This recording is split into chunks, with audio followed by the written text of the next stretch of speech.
Oi pessoal, voltei! Muita gente me pergunta como é que faz para dar o match em uma especialidade muito competitiva ou como faz para você dar o match num programa bastante competitivo dentro de uma especialidade que talvez seja mais acessível. E eu vim aqui responder essa pergunta, que também vai responder a pergunta: eu preciso fazer um Research Fellow? Vou falar disso também aqui, tá? Então olha lá, vão ser dois fatores principais para você conseguir dar o match numa especialidade competitiva. Um é um bom mentor e o outro é ter uma boa application. E tem um motivo porque eu coloquei o bom mentor acima de uma boa application. Olha lá, o que é um bom mentor, primeiro de tudo? Um bom mentor é uma pessoa que vai ter credibilidade. Credibilidade aqui nos Estados Unidos. Ou seja, vai ser aquela pessoa que já está em alguma instituição, que já tem uma certa carreira acadêmica aqui dentro dos Estados Unidos, que tem contatos, que a palavra dele tem peso, né? E como é que você vai conseguir medir isso de uma forma mais objetiva?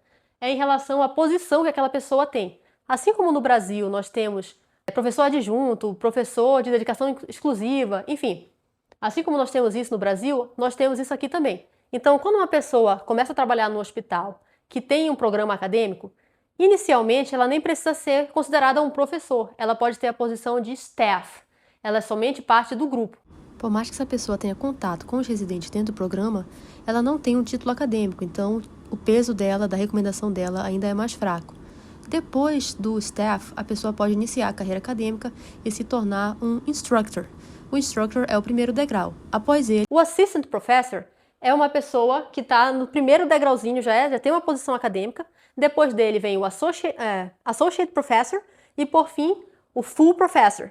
Para a pessoa subir em cada um desses rankings acadêmicos, ela recebeu uma promoção. E essa promoção é baseada em critérios objetivos. Número de publicações, se ela é conhecida internacionalmente, se ela conseguiu um grant, enfim. Então, para a pessoa subir, ela tem que ter mostrado resultados práticos. E isso faz com que a palavra dela também seja mais forte. Além disso, outra posição que é importante você observar no currículo da pessoa é se ela é detentora de alguma cadeira dentro daquele departamento. Se a pessoa é, por exemplo, o chair de ressonância magnética ou o chair de músculo esquelético. Isso também vai mostrar que aquela pessoa tem um grau de responsabilidade a mais, logo também tem um grau de reconhecimento a mais, porque para ela ganhar aquela posição, o departamento considerou que ela era a mais apta para conseguir aquilo. Além disso, tem as posições dentro dos programas de residência. A pessoa pode ser um Associate Program Director, que é a pessoa que está ali no processo de escolha dos candidatos, mas não é o do topo, não é o Program Director ainda. Tem os Program Directors, que é o chefe que escolhe aqueles candidatos da residência. E tem também outros tipos de chair. Chair de Education, Chair de Quality Improvement. Todas essas posições dão um grau a mais de credibilidade e de peso à palavra daquela pessoa. E todas essas informações estão disponíveis na internet. Você pesquisa o nome da pessoa, entra no site daquele hospital, vai estar escrito lá qual é a posição que ela tem, tá certo? E por fim, a pessoa pode ser excelente como for.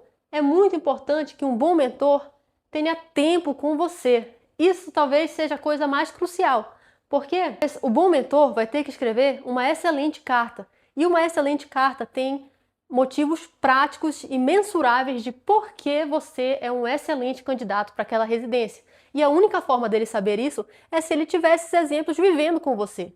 E como é que você vai conseguir isso? Aqui eu coloquei as duas formas principais, Research Fellowship e os estágios, e eu faço questão de frisar estágios longos. Primeiro eu vou falar dos estágios longos. Quando você faz um observership, por exemplo, ou um clerkship, você vai e passa um mês num determinado serviço, por exemplo. Quando você passa um mês no serviço, muitas vezes você vai ter contato com o attending por no máximo uma semana, porque depois acaba a escala dele e vai vir a escala de uma outra pessoa. Então, semana que vem já é um outro attending. E aí essas pessoas vão ter contatos pontuais com você. Então, é muito mais difícil você mostrar como você é bom. Claro, é possível? É. Você vai chegar cedo, você vai trabalhar mais do que os outros, enfim, tudo isso que a gente sabe como é. Mas é mais complexo você mostrar um bom serviço em tão pouco tempo. Além disso, você perde uma oportunidade grande, que é a de demonstrar que você é útil. Quando você está no estágio, você não é uma peça fundamental do estágio, claramente. Você é uma pessoa que está indo ali só observar, né? Dá para você contribuir? Dá para você mostrar serviço? Dá. Mas é limitado o quanto que você consegue ajudar alguém estando no estágio. Enquanto no Research Fellowship é muito fácil você ajudar alguém. O seu serviço é ajudar alguém. Então você vai ter aí, sei lá, 6 meses, 1 ano, 2 anos, quanto tempo você decidir que você vai dedicar a esse Research Fellowship, para mostrar que você é útil e que você torna a vida das pessoas ao seu redor mais fácil. Se você conseguir isso, você vai conseguir um bom mentor. É muito provável que, se você mostrar um serviço excelente, vai ter alguém que você vai impressionar e você vai conseguir um bom mentor. E a outra coisa que você precisa ter é uma boa application. Para você ter uma boa application, você vai ter que ter notas altas, né? Para um programa competitivo, o ideal é que você tenha ali pelos 250. Mas se você tiver menos, isso não vai ser uma coisa que vai lhe impedir, eu vou falar mais disso daqui a pouquinho. Você vai ter que ter experiências que mostrem que você é um candidato well-rounded, que ele fala, uma pessoa com uma aplicação redondinha, ou seja, você mostra liderança, você tem experiência que mostra que você é bom de educação, né? Que você ensina as pessoas, que você tem community outreach, que é trabalho comunitário, né? Assim, atender a população. Você vai tentar mostrar que você é uma pessoa completa em todos os sentidos e vai ter alguma coisa ali, talvez, que seja o seu carro forte, né? Que, eu sou muito boa de pesquisa, ou eu sou muito boa de educação. E aí vai ter mais coisas focando naquilo. E você vai conseguir desenhar uma historinha para contar quem você é e por que você é um candidato que vai servir perfeitamente para encaixar naquele programa e naquela turma especificamente. Os papers que você tem, quanto mais papers melhor, mas assim, não tem uma fórmula mágica de quantos papers você precisa ter, mas idealmente você vai ter pelo menos 1 ou 2 papers com o primeiro autor, vai ter vários contribuindo com outras pessoas, se possível, algumas revistas que sejam americanas, indexadas, idealmente papers com pessoas que têm algum peso aqui nos Estados Unidos também, isso é o ideal, né? Que sejam alguns dos seus co-authors ali, vão ser pessoas que têm também essa credibilidade que eu falei. E por fim, uma application que retrate que você tem basicamente uma boa personalidade, que você é uma pessoa legal, que você é uma pessoa interessante, que não vai ser irritante ter você no programa de residência, né? Que você não vai ser aquele residente que vai dar problema, que vai embora, que não vai se importar com os outros. Então, a sua aplicação como um todo tem que mostrar que você é uma pessoa bacana, né? E isso, tanto a aplicação quanto o mentor vai poder explicar por que você é uma pessoa bacana que mereceria aquela vaga. E aí eu vou explicar agora por que o mentor está em cima da boa application. Gente, parece uma coisa triste, né? Mas assim, você tem que entender que essa é a realidade desse sistema. As cartas de recomendação aqui têm um valor muito grande na sua aplicação. Porque as pessoas que estão escrevendo essas cartas têm credibilidade. Então a credibilidade delas é a moeda, é o peso daquela carta, entendeu? Então, mesmo que você tenha uma nota ruim, se você tem uma pessoa muito boa que fala, esse cara é muito bom, dê uma vaga para ele, isso vai ser mais importante. E eu vou dar exemplos práticos. Tem pessoas que falharam no Step 1, fizeram feio, e ainda assim conseguem entrar em Harvard. Eu tenho exemplos plurais, né? Tem pessoas que não conseguiram publicar durante seu Research Fellowship, ou publicaram só um paper depois de fazer 2 anos, e entraram numa Ivy League. Que mais?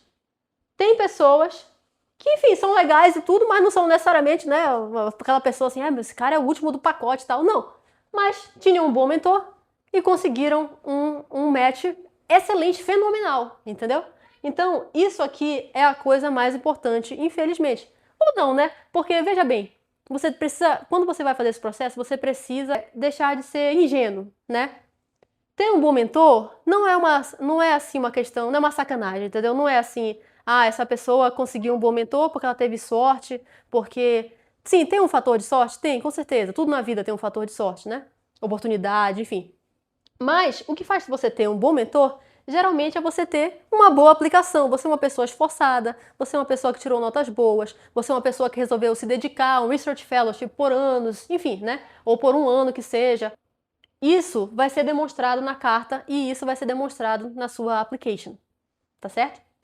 Vou continuar gravando mais vídeos para explicar como você pode ser um bom Research Fellow, como você arranja esses Research Fellows,